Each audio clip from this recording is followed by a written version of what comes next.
Good day to you all.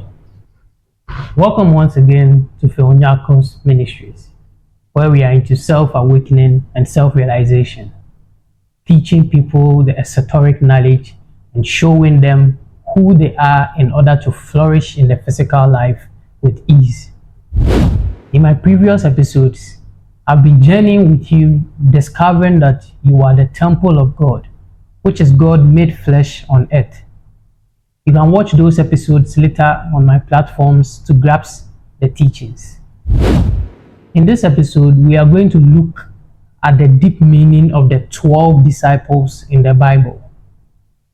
You should always know that to fully understand the insights I have been teaching, you must free your mind from the indoctrination imposed by educational systems and religion. Secondly, strive to perceive reality as an indivisible and holistic creation. I've always told you that the whole Bible is directly talking about you being the micro universe and the whole universe as a whole, which is the macro universe. Now, the concept of the 12 disciples is involved in two sides: the constellation and the zodiac signs in the bigger universe, which is the macro universe. And the other one is you, which is the micro universe. In another episode, I will teach on the bigger universe. But for this particular episode, we will be talking about you, the micro universe. Now, in the Bible, the head is referred to as the upper room, where Jesus met the 12 disciples in Acts 1 verse 12 to 14. The 12 disciples there in the Bible represent the 12 cranial nerves in the brain. You should understand that the brain is connected to the body through 24 cranial nerves, which are paired into 12 major cranial nerves. These nerves extend throughout the body, serving as a conduit for electrical signals that relay messages between the brain and various bodily functions.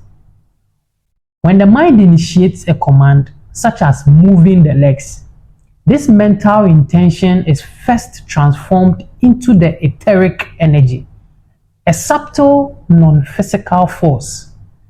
This etheric energy is then converted into electrical energy within the brain, which is responsible for transmitting the command. Once the command is translated into electrical signals, it travels through the 12 cranial nerves. These nerves act as the brain's messengers, distributing instructions to different parts of the body to carry out the intended actions. So in this way, the mind or consciousness exerts control over the body by transmitting its will through these 12 cranial nerves, ensuring that every bodily function is aligned with the mind's intent. This biological process draws a similar pattern to the biblical story of Jesus and his 12 disciples. Just as the 12 cranial nerves carry out the directives of the mind, Jesus employed his 12 disciples to spread his teachings and gospel. Now, the symbolism here is impressive. The 12 around the one reflects the idea of the 12 cranial nerves being governed by the central consciousness, just as the 12 disciples were guided by Jesus.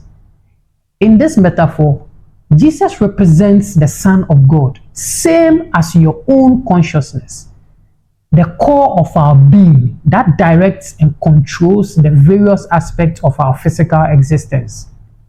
Now, the comparison is more than a coincidence, but serves as a profound metaphor for the relationship between consciousness and bodily functions. The story of Jesus and the 12 disciples can be understood as a representation for the way in which our consciousness, which is Jesus, governs the body, which is the disciples. The disciples, like the cranial nerves, act as a channels through which the teachings and intentions of the central consciousness are spread and and enacted.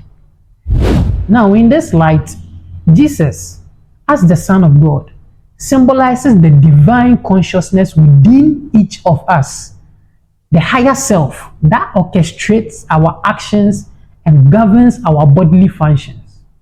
The 12 disciples, on the other hand, represent the instruments through which this consciousness manifests in the physical world, reflecting the 12 cranial nerves that carry out the will of the mind. Just as simple as that. So in my next episode, we will look at the same thing from the perspective of the constellations and the zodiac signs. If you have not followed or subscribed yet, kindly do so. You can also share to your loved ones for all of us to benefit from these teachings. Thank you.